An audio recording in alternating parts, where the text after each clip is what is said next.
Mary Richardson with Music Junkie Press. We're down here back at NAMM 2015. Got something special for you. Farewell, my love. Welcome, gentlemen. Thank you. Can you introduce yourselves? London Cuffy, guitar. Chad Cowell, vocals. Robbie, I play guitar. I'm Charlie, I play bass. Okay, guys, you're here at NAMM 2015. 2015 will be a great year for you guys. Tell us, what do you have in store for us? It's pretty cool. We actually just a couple days ago wrapped up the record, all the recording. So nice. We got that in store. A lot of touring as well. As you know, a lot of our fans know, we like to spend as much time on the road as possible, and this year's going to be no different. So yeah, you can definitely expect tours. You know, new content, whether it's music or music videos, anything. So. Very cool. We're very excited. Now you got to tell us too. Now you guys at the end of the year put out your acoustic. We did. Everybody was excited about that. That was a big Christmas tree for everybody there. That's kind of what we were going for, you know, yeah. A holiday thing, you know, with the present. Yep. And we didn't really give like a lot of notice for it, so kind of like surprised. Oh, everybody was, and it was awesome. It was just like, yeah! And that's what we need out there. Now, so you're going to be doing some touring this year, and you got the album. You guys got any time frame working on?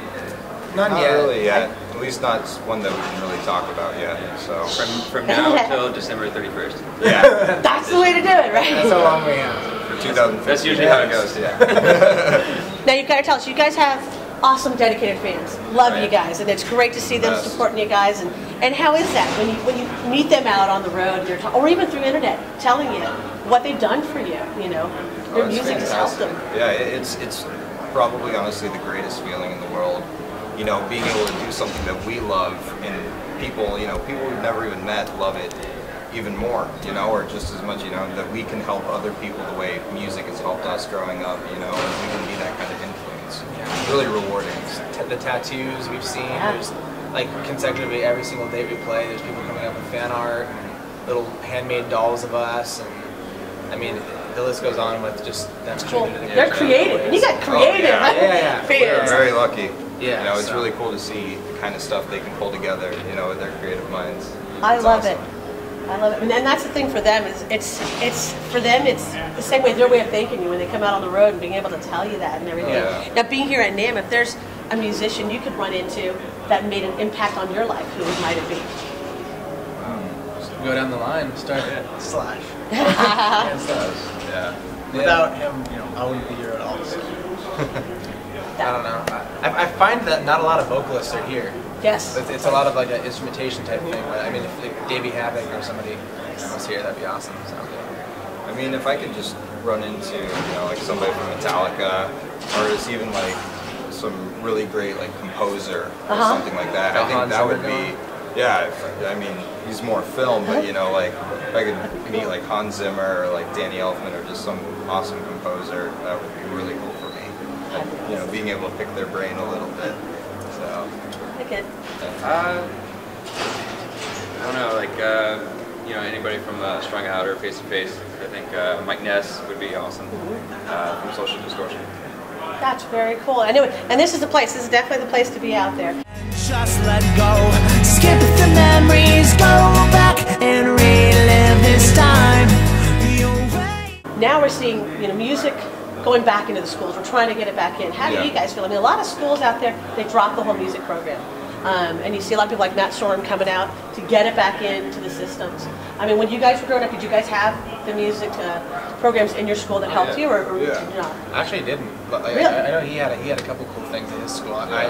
They actually took everything away. I think they brought it back because I don't think you can completely take that away and have it be an alright thing. But I think more now than any time, like in like music's history, I think people, you know, like rely on music in their lives more now.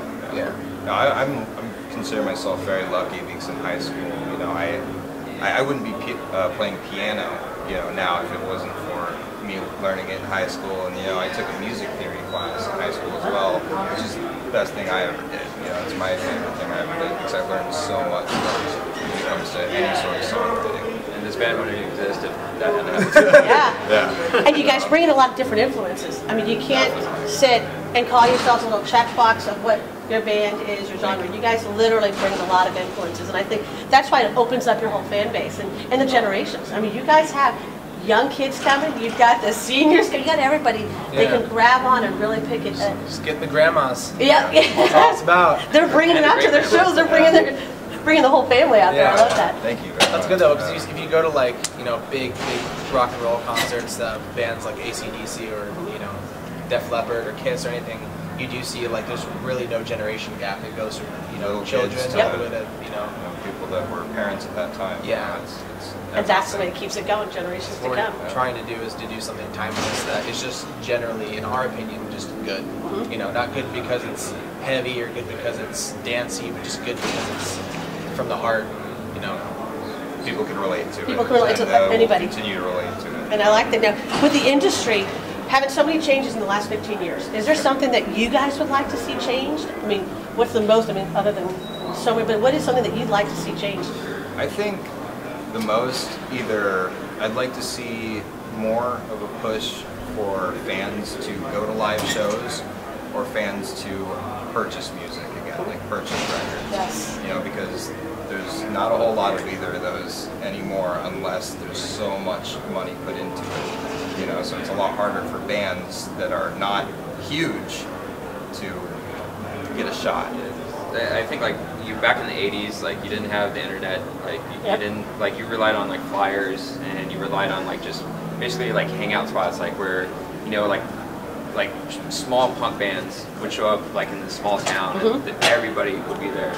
I really want to see like just more of that like community of like social unity. Yeah, exactly, coming out to the shows. I mean, the record store used to be where you met all your friends, you know, and instead of being online, you know. And that's the neat thing is your guys' fans have come together from meeting each other for their love of you guys. It's so neat when they go to shows and everybody's like, oh my God, I've been talking to this person online because we love this band. It's like we create a giant family. It is. And that's what's so cool. And it's great. And they're helping. The neat thing is they help each other outside of it and they become friends. I mean, you guys have really brought that together. Well, that's why this band will never end. You know, that's why this band could never fail, because we have such a unit, such a family with all of our fans and them with each other even. You know, it's something that's unbreakable.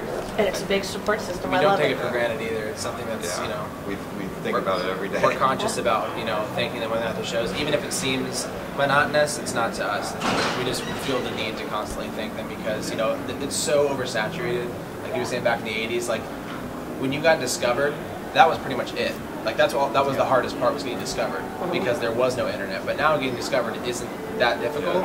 So, I mean, you getting signed doesn't mean a thing anymore. Yeah, exactly.